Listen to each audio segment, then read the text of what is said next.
What's going on, JB fan? We back with another video. You already know what it is. You already know what to do. But today we're going to be talking about VONOFF1700, bro. All of how he grew up, where he in, where he out. Hey, y'all like, comment, subscribe. Let's hop right into the video. We ain't going to do too much talking. VONOFF1700, man. How you doing? I'm doing decent. Houston overrated us though. Everybody's talking about you right now. Does it even feel real? I ain't even going to lie, bro. I'll be feeling that nigga definitely like still a little with God. Like, I was just dissing people, and then my mama real known in the city and shit. So everybody was calling her phone like, "Oh, your son just said this in his song," and da da da da da. And she thought the whole world was trying to. And I guess whoever had the car, they was out of the car. It was like 4 on the car. And then they tried to charge me with the 4. I was in the station for like 3 days, but when they found out they didn't have enough evidence on me, they just charged me with possession of a stolen motor vehicle and shit. I don't rap, but I do a lot of other shit too. Like when money get involved with stuff. What do you mean by that? What do you mean by that? Like that. You're telling me you're an assassin? No, I'm not telling you nothing. That's a bad ass question. We are going to. Okay. Tell me how. What they gonna say? Just because I said I'm gonna them? Right. Yeah, gang. That's exactly what the hell they gonna do. What's the drill? Back with another video, man. The Chicago drill scene is where hip-hop meets hell in a big way. In other words, any rapper that's a part of that community gotta be on demon time. But what if I told you there's a rapper out there that looks straight like a teacher's pet, but still spits some of the hardest bars around and has allegedly been tied to a body or two? Speculations that he himself has contributed to, whether he realizes it or not. His name is VONOFF1700, and his name has been buzzing like crazy online. He's talented with the bars, no doubt, but as usual, it appears another rapper could fall victim to another case of art imitating life a little too closely. So just who is VONOFF1700? No cap, it's a fine line, so without further ado, let's skip the play and get down to business. The man we know as VONOFF1700 began his story as Davon Meeks. Born on April 22nd, 2003, Meeks grew up surrounded by the main issues of Chicago's West Side. Y'all calling us, we look like we steal? I'm not saying you look like you steal. We're just trying to avoid an opportunity where anyone could steal. And this building is so big that we try to like kind of sequester different groups of people to different sides. We don't like that. So basically, yes, I'm afraid you guys steal something. We don't like. Despite that, he doesn't seem to have experienced any direct trauma during his childhood. If the guy saw something that nigga Adam is he keeps it locked up tight, which is probably how he survived all that time in the first place. But just like any kid that grows up seeing banging in the streets from day one, it was only a matter of time before the streets changed him for good. Okay. After a pretty decent childhood, Von started getting in with the bad crowd in his teen years. 17, 16, then I got outside. When I got outside, it was like, over outside now, like you gotta have some money in your pocket. So I started doing a little side, not no major crazy. Yeah, just to get by. Yeah.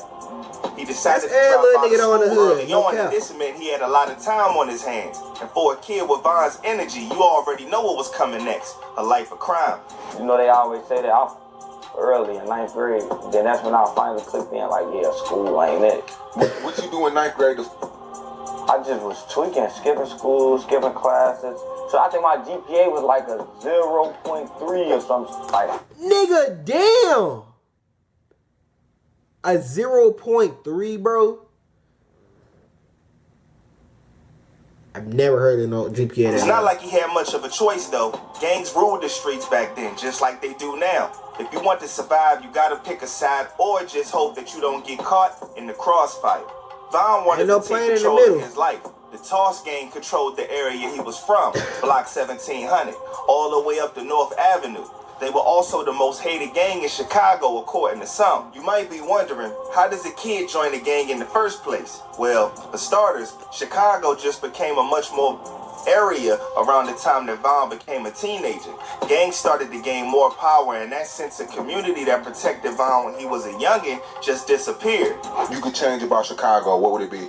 I always say this, the broke, dirty, hating ass niggas, cause they the reason the shit is what it is. Like, it'd be the niggas who finish it up. Like, niggas wanna get into it. Niggas wanna get into it. Bro, if you beefing with a motherfucker about a bitch, bro, I ain't gonna lie to you, bro. You was a goofy, bro. You was a big goofy, bro. It's no, unless she my wife, bro. There's no way, bro. But even if it's my wife, if she fucking off, adios, amigo. Hit the door. Goofy, like it's all goofy, it's hating, goofy, dirty, broke, starving, gangbanging ass niggas that's doing this shit. And on top of that, Von lost one of his best friends to an overdose. And do you really know the saddest part? The kid was given fake substances, so he didn't even know what he was taking when he lost his life. All of this left Von with some really deep trauma. Joining the gang gave him a sense of community. It made him feel safe in the cruel streets where nothing was sacred. Of course, this don't mean that Von and his boys were all business all the time. Come on now. For fun, him and his boys used to boost cars and sell them for the low for like $800 and have to split it amongst themselves. So to make more money, they had to boost more cars and it became like an addiction for them. Like we had like both, like a jump in or we'd just get your shit together and that's our shit. Like and just drive around the city. Yeah, until we find a sale for it. Take a picture of it, send it to like the random people who be buying the cars and shit, and then pop that. And we selling them for cheap, like. But more importantly, Von started taking music seriously around this stage. In 2020, VONOFF1700 made his first big steps into establishing a rap career, and nothing was ever the same after that. When his debut track "Walk Down" came out, it became the biggest SoundCloud hit of the year. This was just the beginning though. Von had a lot to say and he knew just how to say it. His gritty lyrics didn't shy away from telling it how it was. He painted a picture of the streets that didn't cover up any of the real ish going on. The man talked about deceased homies like it was his purpose in life. But he got his point across in a way that people can relate. His penmanship transcribed straight fire to the page. And his angry, bitter, calculated delivery sent each bar to the ears like a nuclear missile hitting the bullseye. A couple years later, Von really made it big. And he had a solid following on SoundCloud, and he was still a few steps away from his massive fan base getting bigger. 2022 was the year things changed and he got kicked into high gear. Crazy. Now when I got out, I dropped Free Brick, that go up, that like 300K. Then New Year's come, I shot on deck, that did $1 million in like 2 weeks. Damn. And then from then it just been all foot on the gas. That was when he took a Gucci Mane song called On Deck, remixed it and uploaded it to his YouTube channel. The song racked up millions of views and brought him a brand new audience hungry to hear what more he had to say. Von had changed the song up just enough to make his own creativity shine through, especially with the brand new bars he added on top. But he also paid tribute to Gucci Mane in a really big way. Other rappers noticed this bright, mega talented kid. All of a sudden, stars like Lil Durk and Future started sharing Von work with their own fans. His audience was growing by the minute, and a record deal was just around the corner. I ain't gonna lie, bro. Him, MAF T-Ski, and Baby Chief do it, bro. Baby Chief do it, bro. He really, bro. If y'all don't know who he is, go tap in, bro. That little nigga hard. I think he like 15, 16. Man, it's just 0 to 100, bro. You're out of here. Like, top 10 on the charts. Everybody's listening to your music. My nephew's happy I'm interviewing you. That nigga always got his ski mask on. That shit in his inventory. Everybody on God. talking about you right now. Does it even feel real? But this is where things got a little bit funny. You know, he started to get a little hate when he broke onto the scene because people started dissing him, saying he looked like a daggone accountant, as well as a couple of cartoon characters. I ain't gonna lie though, bro. Them be the niggas that I smoke your ass, boy. The nigga that you don't think is on that, bro, he on that, I promise you. An incident in 2023 showed that he wasn't just stunting when he talked about his side, allegedly. It all went down on July 26, 2023. A guy named Antoine Benoit pulled up to a gas station in Chatham at about 4 in the afternoon. And I reacted to that on God. Y'all go check that out. Rango and started firing at him. July 26th. So you see the 3 people there. They get out of that Dodge Durango, that all-black car. A 31-year-old man by the name of Anton Benoit. It's a miracle that the bullets didn't start an explosion. Unfortunately, the miracle didn't do nothing for Anton. He fell to the ground, and if he wasn't gone already, his assailants running him over as they made their getaway. Damn! He was just standing in the parking lot of the Shell station, and then after they got him, they ran over him with the car. What does this have to do with Von, you ask? It might just have everything to do with him. And there's no official word on this, no confirmation that could prove things either way. But I'll just say this. Von hasn't exactly tried to distance himself from the area or the incident. In fact, it seems like he's trying to take credit for the whole thing. For starters, surveillance videos caught the shooters wearing a very specific type of fit.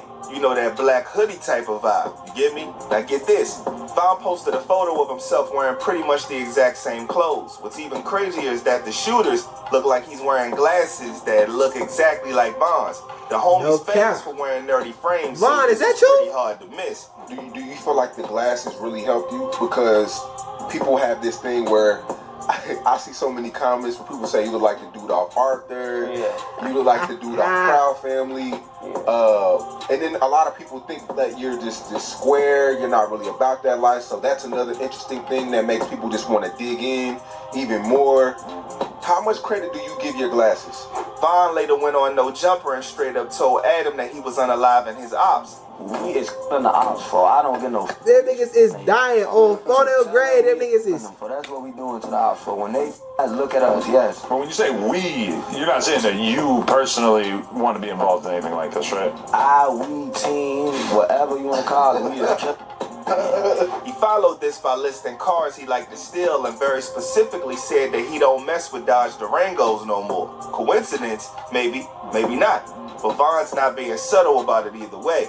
A few months passed by and Vaughn released a song called Flame Out that made it even more obvious that he was the culprit. He talked about watching an op stopping for gas and taking him out on camera, which is about it. I got matched with these guys. Now skip ahead. I got matched with these car insurance companies. Experience shops my info with over. As straight of a confession as you can make. Like, come on now, bro. Like, come on now, bro. Other lyrics talked about him using a Draco and a 45 to do the job. As it turns out, these were the exact same pieces used in the shooting. Now, some folks are saying it's all talk. They're saying Vaughn's just trying to make a name for himself. But is that really what he's doing here? Is he really tying himself to a body just for clout? All the specifics he's mentioning make it seem like he's actually the mastermind. So it's hard to tell. But you gotta admit, bruh's got a rep for stunting. He got a mouth on him, and some folks think that he's not exactly the stone Pause. No Diddy. cold gangster type that he makes himself out to be.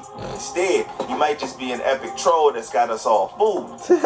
When a brother like this start running his mouth about his body count, you best believe that the fellas he's beefing with will come out of the woodworks. Maybe that's why Z Money came on No Jumper himself to call Vaughn out for his goofy antics. Are you saying that? You're basically telling me that, no, of course, Adam, I wouldn't actually do any of it, so therefore I can rap about it. We are going to kill them niggas. Okay. BTA, belt to ass. Right. Z Money said that Vaughn's a fraud, and he pointed out a few things that make him seem like a fake gangster. Asian dollar whoop his ass. You can go to the nearest 8th grade elementary school, and go pick out an 8th grader, and they tell him go whoop on my homie. Shorty is like, man, Shorty is a goofy man. Shorty is a like, I can't even take him serious. Like, Vaughn obviously wasn't going to take this line down, so he went on social media to call Z Money out for suing a pastor that assaulted him. oh, Z Money? yeah, goofy. I haven't seen him on the scene in a minute. I don't even know who that is, bro. That ain't a good look for sure, but some might say that Z Money fired the first shot. This still doesn't change how much confusion it creates around the case, though. All we know for sure is that VONOFF1700 has enough clout to make people talk about this. All it took was a single new track, and suddenly people are either convinced that he's a real G, or they're working overtime to prove him wrong. After signing with a record label in 2023, Vaughn's been on the rise in a big way. He still has a lot of work to do in the game, but he has a hell of a start. He could be one of Chicago's most prominent stars. He just got to focus on the music, and stay out of trouble, smart, stay alert, and stay real. I'm out, y'all. I be trying to tell y'all, bro. If you a gangster, bro, if you a real gangster, bro, you ain't even gotta say you a real gangster, bro, because streets talk, bro. They gonna know what you do. They gonna know how you move. But it's like, it is some, like King Von, for example, bro. He was really like that and really talked about it. So it's like, I don't know, bro. But hey, if y'all got to see the end video, I appreciate y'all for watching. Like, comment, subscribe. Road to 1,000 subscribers. Tap into my clothing brand, JungleBredClothing. Link is in the description. Other than that, JB Side, we out.